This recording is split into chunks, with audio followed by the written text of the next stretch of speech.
Muy buenos días, estimados profesionales en formación. Les doy la bienvenida a esta séptima semana, a este séptimo módulo referente al estudio de los indicadores de la sustentabilidad. En primer término, quiero explicarles qué entendemos por indicador de sustentabilidad. Es un método de análisis y desarrollo tecnológico que no solamente se concentra con la productividad, es decir, que tradicionalmente se ha utilizado como índice de sustentabilidad a la productividad, sino que también hay otros indicadores que nos permiten entender el comportamiento de los agroecosistemas. Tenemos como, por ejemplo, el indicador la estabilidad, el indicador la sustentabilidad propiamente dicha, el indicador la equidad y la relación que existe entre estos. Tradicionalmente, como les manifestaba, se ha utilizado la productividad como índice de sustentabilidad. Como podemos observar en este gráfico, la productividad, podemos ver el rendimiento versus el tiempo. En los policultivos tradicionales, muchos investigadores han determinado que la productividad es baja en referencia al monocultivo moderno, es decir, el monocultivo en donde se utilizan grandes cantidades de agrotóxicos y de fertilizantes químicos como la urea.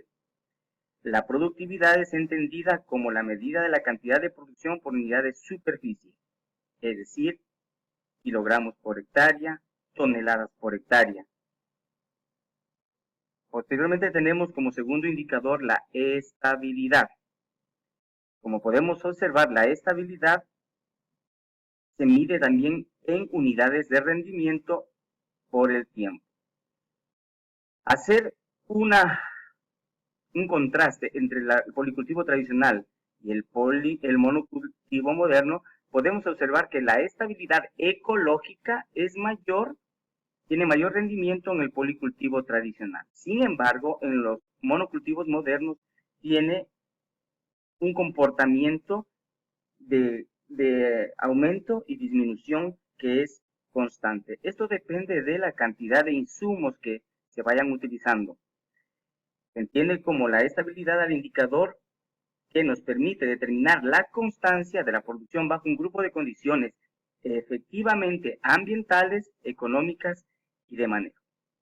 Posteriormente existe el indicador la equidad, que supone medir el grado de uniformidad con que son distribuidos los productos del agroecosistema entre los productores y consumidores locales. Como podemos observar, no es más que un indicador de índice de igualdad. Como podemos observar aquí en el policultivo tradicional, los ingresos económicos se distribuyen más en la población de productores. No así en el monocultivo, que solamente el ingreso beneficia a ciertos grupos o finqueros o terratenientes. Asimismo, la equidad podemos observarla en, en este índice, esencialmente la sustentabilidad. Aquí hay un pequeño error, es el índice de la sustentabilidad, que es la medida y la habilidad de un agroecosistema para mantener la producción a través del tiempo. Como podemos observar aquí en el gráfico, durante el tiempo existe una sustentabilidad. Es decir, que en el policultivo, a pesar de que haya una perturbación, esta llega a un punto de equilibrio. No así en el monocultivo, cuando existe una perturbación o impacto ambiental, este ya es irreversible y la sustentabilidad es baja. Aquí nace la pregunta que nos debemos hacer, es ¿cuándo un agroecosistema deja de ser sustentable? Cuando existe una disminución en la capacidad productiva, y esa disminución es debido a la erosión, a la contaminación con agroquímicos, esencialmente.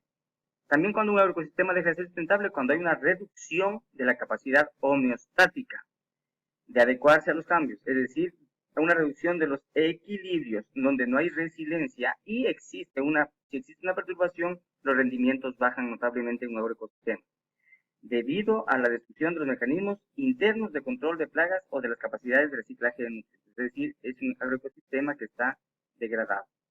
Asimismo, cuando un agroecosistema deja de ser sustentable, cuando existe una reducción de la capacidad evolutiva. Esto está debido, por ejemplo, a la erosión genética o a la pérdida de la agrobiodiversidad, ya que cuando no hay homogeneización genética a través de los monocultivos, estos tienden a disminuir la población de otros vegetales y animales diversos. Cuando también un agroecosistema deja de ser sustentable, cuando hay una reducción en la disponibilidad o en el valor de los recursos. Estos recursos que son necesarios para satisfacer las necesidades básicas, por ejemplo, acceso a la tierra, al agua y otros recursos. También un agroecosistema deja de ser sustentable cuando hay reducción de la capacidad de manejo, cuando hay una reducción de la autonomía en el uso de recursos y toma de decisiones. Estimados profesionales en formación, estos son los principales indicadores que nos permiten medir la sustentabilidad de un agroecosistema. Nuevamente los invito a participar en la resolución de las preguntas subidas en el cuestionario que son calificadas y también a participar en los chats con el objeto de ayudar a aclarar alguna inquietud que ustedes tengan de esta temática o también de los módulos anteriormente estudiados. Muchas gracias.